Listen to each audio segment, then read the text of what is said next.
All right, we're in Mark chapter 6 this morning. And we left off in our last lesson talking about the death of John the Baptist. And there are a couple other things we want to notice in connection to that.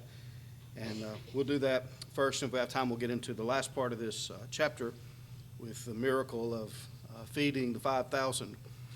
But we were talking about last time, particularly about the character of John contrasted with that of Herod, and how Herod knew and understood that John was a just man, a righteous man, that he hadn't done anything wrong, yet on a whim, from the asking of his wife through her daughter, Herod had him executed. And we say executed, he was actually murdered, because there was no justice involved in the scenario there. But Jesus used that as an example to say that they did to John whatsoever they listed, and Jesus said they would do the same to him. And so just like John was killed without a cause, so Jesus would be as well, in spite of the mockery of a trial that they put him through, which they didn't even do that for John. But there was no justice in Jesus' sentence either. And so Herod reveals himself as a man of no moral standing or moral character in how he treated John. But there are other things in this story that we learn from Herod that are important lessons we need to think about also. And I want us to take a few minutes to do that. He had no conviction over, right or wrong. And Pilate was no different when it came to the trial of Jesus and to his crucifixion. And I think it's important for us to remember that the apostles lived in that world, and they'd seen what happened to John, and they saw what happened to Jesus, and Jesus is using what happened to John to prepare them for what's going to happen to him. And as we talked about, it comes in the context of when he sent them out into the world, 2 by 2 on the limited commission, and God took care of them and protected them, but then he reminds them of what happened to John. And the point was to them that when Christ was crucified and, his resurrection and all of that, they were going to be the ones to go into all the world and preach the gospel to every creature, and they were going to face these same kinds of things. And so they knew, the temperature of the water when they jumped in. They knew the kind of culture and society that they lived in, yet they taught the truth and they stood for the truth, even when their lives were on the line and even when they were put to death. So we read in Acts 5:29 about, James being killed for preaching the truth and standing for the gospel. And he was just the first of a long line of Christians who would face those things. And we need to remember that as well, no matter what our culture is like, what society is like, our responsibility is to teach the truth and to stand for the truth. And, come what may. If we're persecuted, we'll be persecuted. If we're executed, we'll be executed. We'll be in good company if that happens to us. But the point, that Jesus was teaching was that this is the world that you're going into. And if you want it to change, the only way it can change is if you show people the truth. And they have to change from their hearts. So Herod, is the opposite of John the Baptist as far as moral character and strength of conviction and those things. But I want us to notice a couple other things about what happened here. If you look we're in chapter 6 of Mark, back in verse 21, it says, when a convenient day was come that Herod on his birthday made a supper to his lords, his captains, and chief estates of Galilee. And then it says, when the daughter of the said Herodias came in and danced and pleased Herod and them that sat with him, the king said unto the damsel, ask of me whatsoever thou wilt, and I will give it thee. And so before, we've already read about earlier in the passage about John telling Herod it was not lawful for him to be married to Herodias because she was his brother's wife. And Herod accepted that information or whatever. He didn't do anything about it, had John arrested. But his wife was greatly offended, and she's seeking revenge against John. And this occasion is the one she's going to use to accomplish that. So it's a birthday party, right? And usually you think of a birthday party as a time of celebration, but this became a situation of great sorrow and anguish because of what happened here. So it's at his birthday party that his wife's daughter, who is his niece, because it's his brother's daughter also, it's his niece who has become his stepdaughter because he married her mother. She comes out and dances before Herod and all of those who are gathered there with him and pleases him.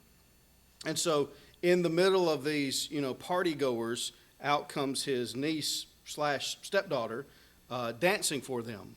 And the word for please there, the word means to lift up or to take up, and it's the idea of lifting up the emotions, exciting the emotions or the spirit.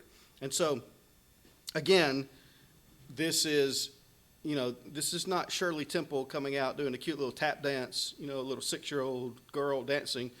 This is a young woman dancing for the purpose of enticing those who watch her. So I think we understand that. That's the kind of dancing that's happening here. But this is his niece, and it's his stepdaughter who is very lewdly dancing before him and all of those who are gathered with him. Josephus says that her name was Salome. We don't know that from the Bible, but that's what he says, and most people refer to her that way. But it emphasizes two principles that the Bible talks about, the New Testament talks about consistently, that I think it's worth thinking about as we consider what happened here with John the Baptist. The first is the idea of banquetings and revelings.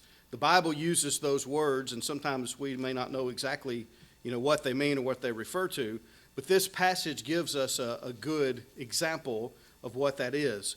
I'm going to turn to 1 Peter 4 and verse 3 just to read it quickly where those words are used to remind us of them, and then talk a little bit about that. So Peter says, and again, he's talking to Christians and showing them that they are to be different from the world. And he says in verse 3, "For the time past of our life may suffice us to have wrought the will of the Gentiles, when we walked in lasciviousness, lusts, excess of wine, revelings, banquetings, and abominable idolatries, wherein they think it strange that you run not with them to the same excess of riot, speaking evil of you." And so Peter says, as Christians, we don't do those things. Before we became Christians, we did do those things. And he says the time that we spent doing those is sufficient. We've used enough of our life doing sinful things that we're going to give the rest of it to God. So Christians are not to be engaged in those kinds of things. And notice the things that are connected here. Lasciviousness and lust are, two peas in a pod. They're basically the same idea, but lust and desire that is not being controlled or dealt with correctly. And you have excess of wine joined with the revelings and the banquetings, and then they're connected to idolatries, because often idolatrous worship was basically a party, revelings. So the Jews in Jesus' day, the strict Jews, did not approve of birthday celebrations because of this kind of thing that they could get out of hand. There's nothing wrong with celebrating a person's birthday, celebrating a birthday. We have cake or whatever. What is wrong is when a celebration begins to involve things that go against God and against his will, things that are sinful. So when you start bringing in the alcohol and you start bringing in the overindulgence and you bring in the dancing and the lasciviousness and the lust and all of those things, that's when a celebration becomes a banquet or a reveling, a party that's, we say, getting out of control, but to the world it's just really getting started. It's what the world wants. The Herods, the Jews, wouldn't have those kinds of celebrations, but the Herods wanted to be like their heroes, the Roman emperors. So when a birthday came around, they tried to feast like the Roman emperors did. And so this party was meant to imitate what the Romans did with all of its revelry and so forth. In Eastern cultures, it was not, and it's still not in most places today, it was not viewed as proper for a woman to, a woman of the house to be exposed to men without wearing a veil in public.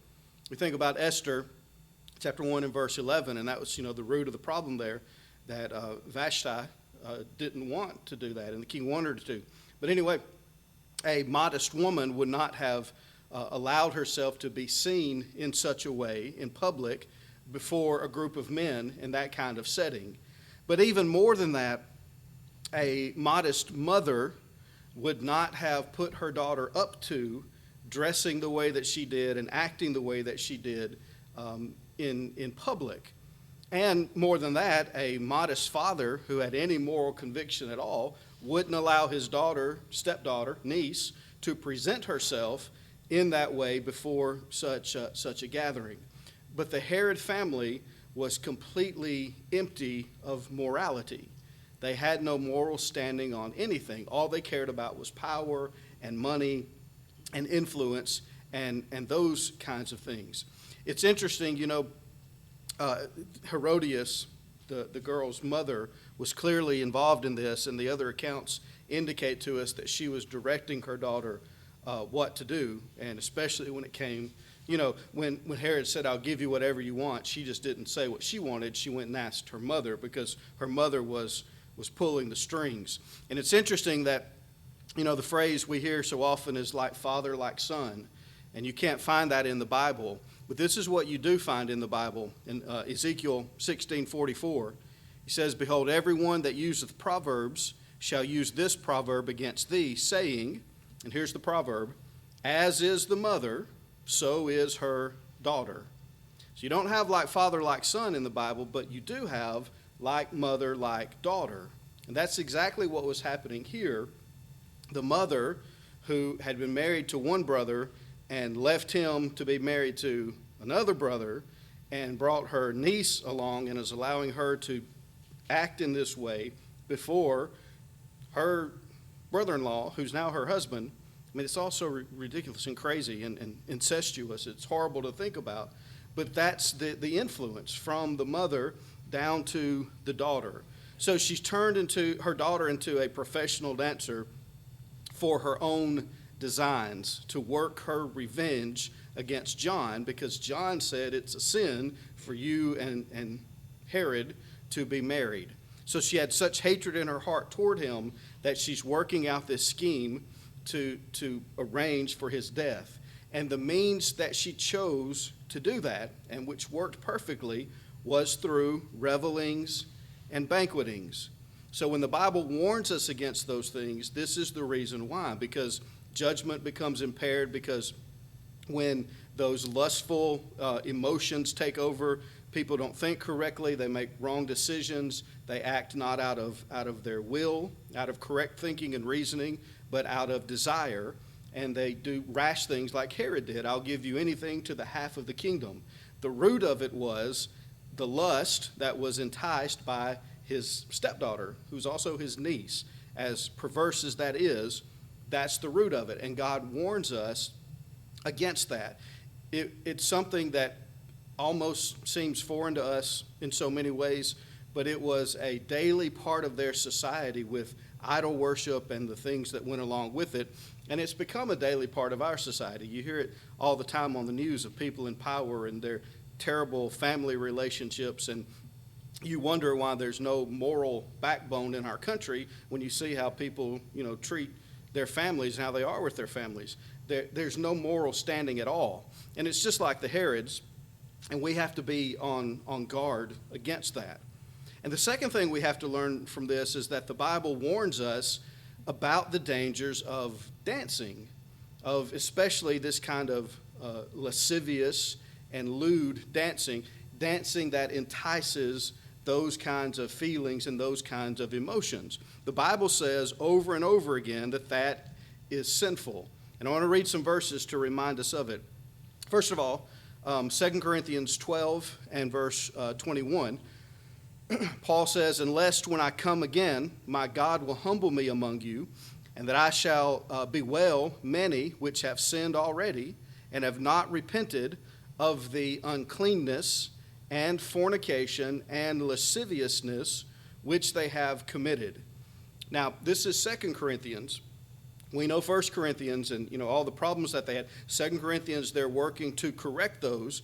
But even in the midst of that, Paul says, when I visit you again, there's still this danger and this threat that there are some who are practicing sinful things, and they have to be corrected.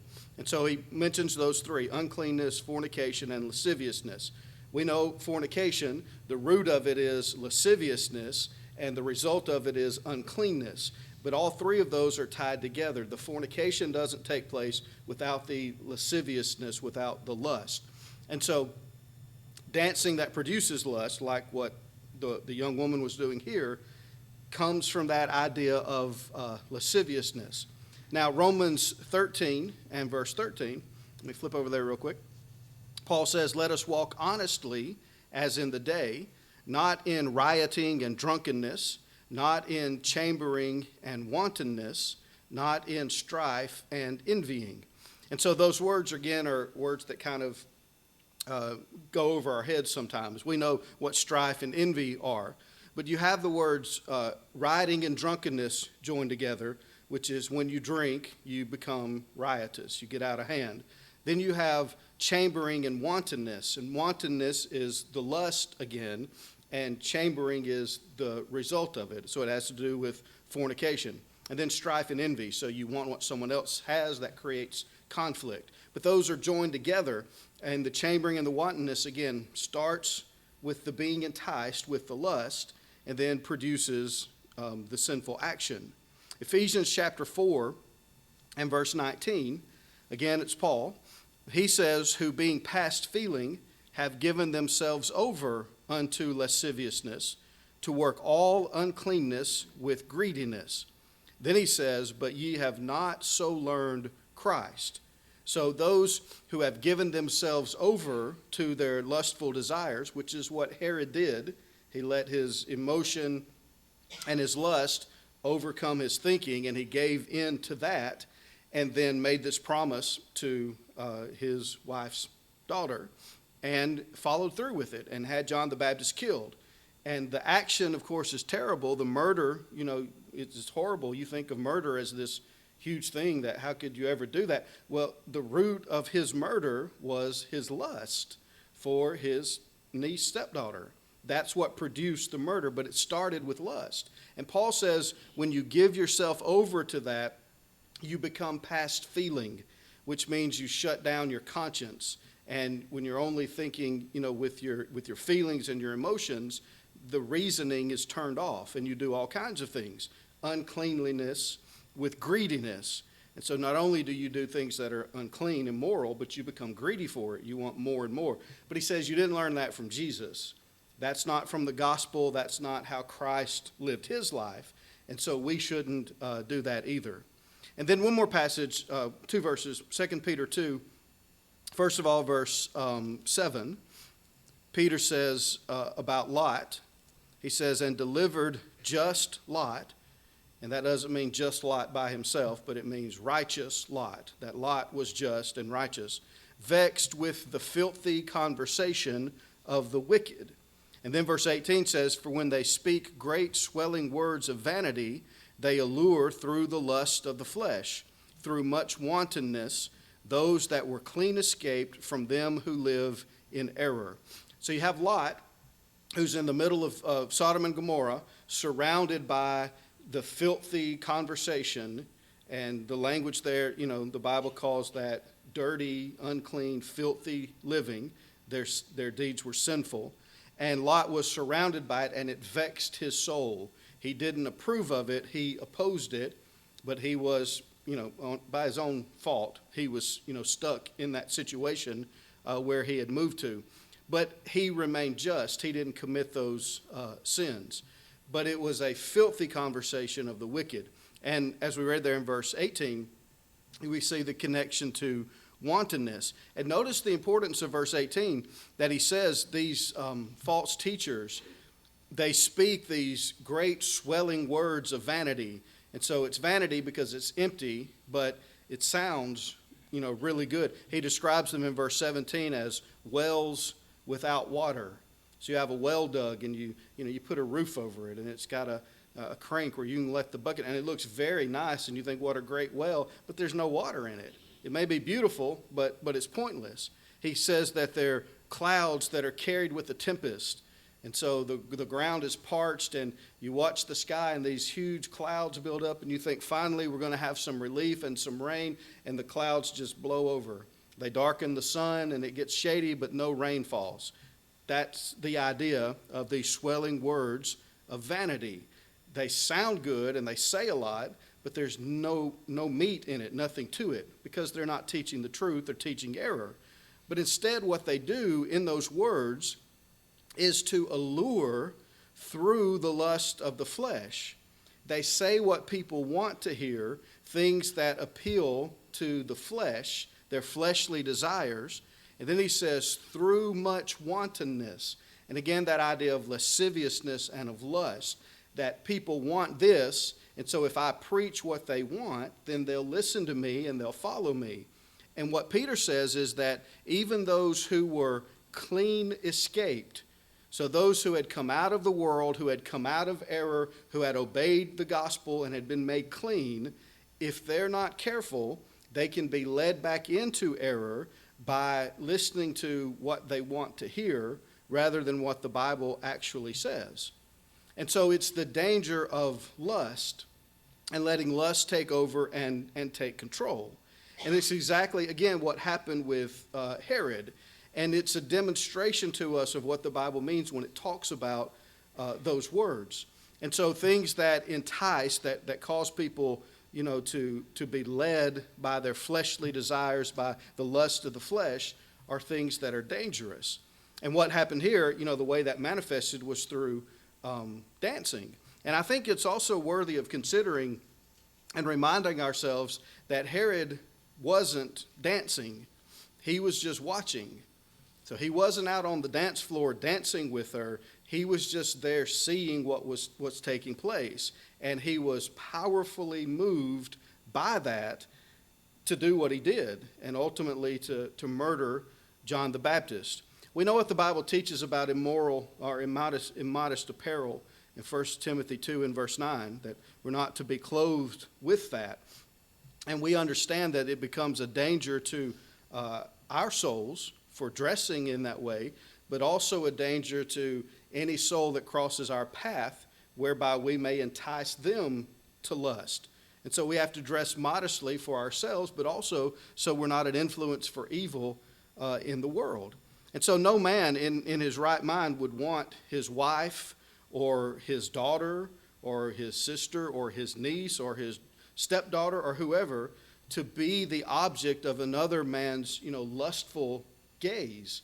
We try to protect, from that kind of thing happening. And likewise, shouldn't be lusting after other women. But, at the same time, that's what happens, and that's what takes place in our world. And we have to be on guard against it. And so I think it's a sober warning against, those lustful things in our world. And even innocent things can become dangerous. Watching television is all fine and good until, it becomes lustful. And it happens too often in the world that we live in today. The same thing with the internet and with, just people watching or whatever. So we have to be on guard against that. But one of the key things, and one of the things that's mentioned here, is dancing. And we need to remember the influence that act has upon us. Again, we're not talking about square dancing, or tap dancing or whatever, but the kind of dancing that takes place with men and women, boys and girls, and whatever. And so we have to understand the influence of that and what it not only will have on those participating in it, but those, who are just a part of it or watching it or whatever.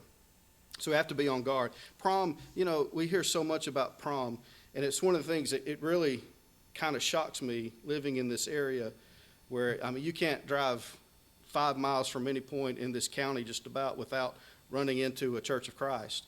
And not only is the prom not opposed by us, but we're the ones who support it. We raise money for it, and we make sure that it's arranged, and we get our kids involved in it and everything. And it just baffles me. I grew up 45 minutes north of here, and it was never a question. You didn't go to the prom. Dancing was wrong, and you didn't do it. And it's always kind of a disconnect with me that the Bible makes it so clear we have to protect ourselves and our children, our families, from those kinds of things. And we sometimes seem so willingly just to throw them in, to the pit there.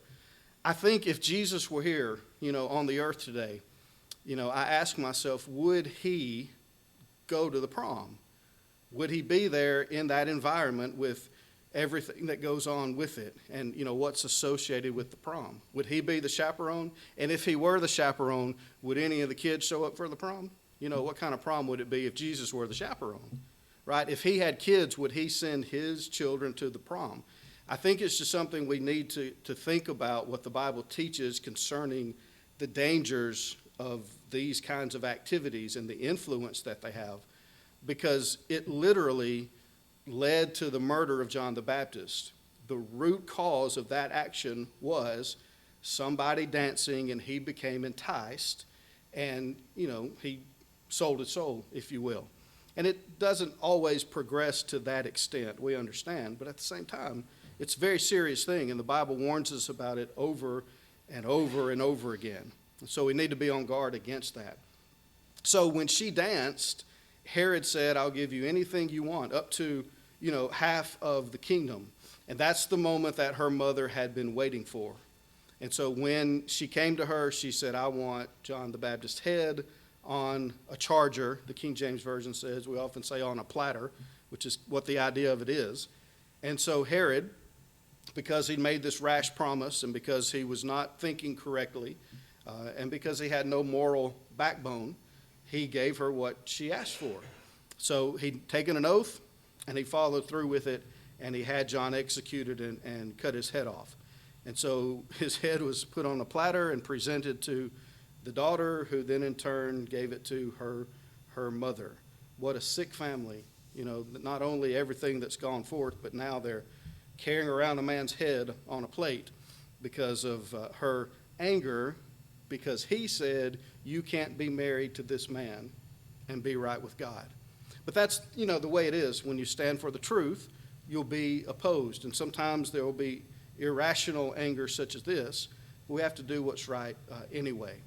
The end of this story is in verse, down at the end there of chapter 6. Not the end, but the end of the story, verse 29. It says, when his disciples heard of it, they came and took up his corpse and laid it in a tomb. And so the disciples of John, of course, had compassion on him, and they apparently had the body but not the head, but they put the body in a tomb, and he was buried. Now notice what happens after this. Remind ourselves that Herod lived with a guilty conscience following this, because when he began to hear about Jesus and his miracles, he thought it was John the Baptist come back from the dead to avenge his murder. So Herod knew that he had done wrong and knew that John had not done wrong. But so he knew, and this is the thing that's so hard to deal with sometimes, that people in the world who are doing these kinds of things, deep in their hearts, they know that they're wrong. They know that they shouldn't be doing those things. Most of them do.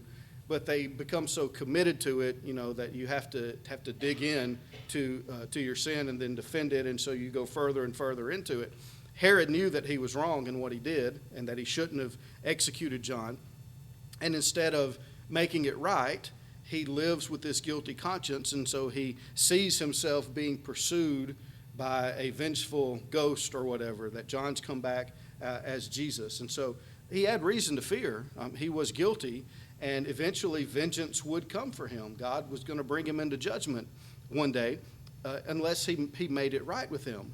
And it's another important part of the story, too, that if we know we've done wrong, let's make it right, because we don't have to live in fear of vengeance coming.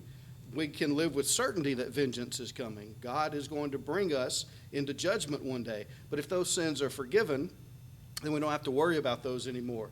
But Herod wouldn't do that. Instead, he saw John, everywhere. But notice verse 30. It says, and the apostles gathered themselves together unto Jesus and told him all things, both what they had done and what they had taught. And he said unto them, come ye yourselves apart into a desert place and rest a while. For there were many coming and going, and they had no leisure so much as to eat. And they departed into a desert place by ship privately. And I wanted to mention this passage to understand it, but also because it ties into our sermon this morning on the 23rd Psalm. Jesus had sent the 70 out, sent the apostles out in Mark's account, the 70 in the other accounts, 2 by 2, and they'd gone around to the cities round about where they were, preaching and doing miracles and so forth. They come back and they tell Jesus what they had done and what they had taught.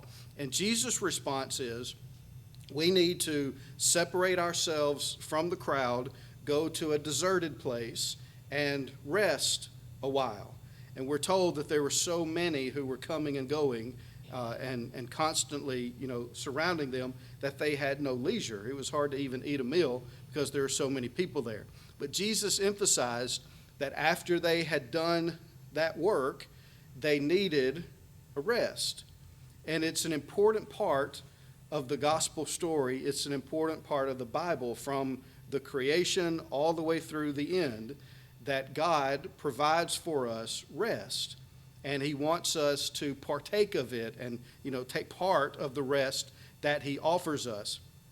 And we have a tendency sometimes to think that rest is only for the weak, right? If we're, real Christians or real men or whatever, we're going to work 7 days a week, and we're Christian, we're going to work ourselves to death and whatever. And we ought to have that kind of attitude that we want to serve God.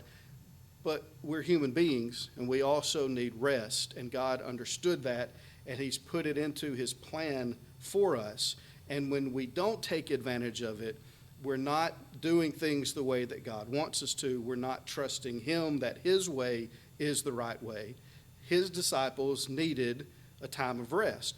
Jesus himself needed rest from time to time, and he would separate himself from the crowd. And so they departed into a deserted place, which is what a desert place means. Not that it was desert, sand and all of that, but deserted, a place where there weren't many people, so that they could rest. And they had to take a ship and go privately, but the resting was just as important as the preaching had been. And that doesn't mean we overlook opportunities to do good, but at the same time, we also have to have a time of rest to reconnect with God primarily, but also for the healing of our bodies and our minds. So that's where they go, and that's where the crowd is going to find them, and where this miracle of the feeding of 5,000 men is going to take place. So Lord willing, next time that'll be the focus of our study. We'll talk about that miracle and what happened in that context and some important lessons that we can learn from it. So that's where we'll start in our next lesson, there in verse number 33. So we'll pick up there next time.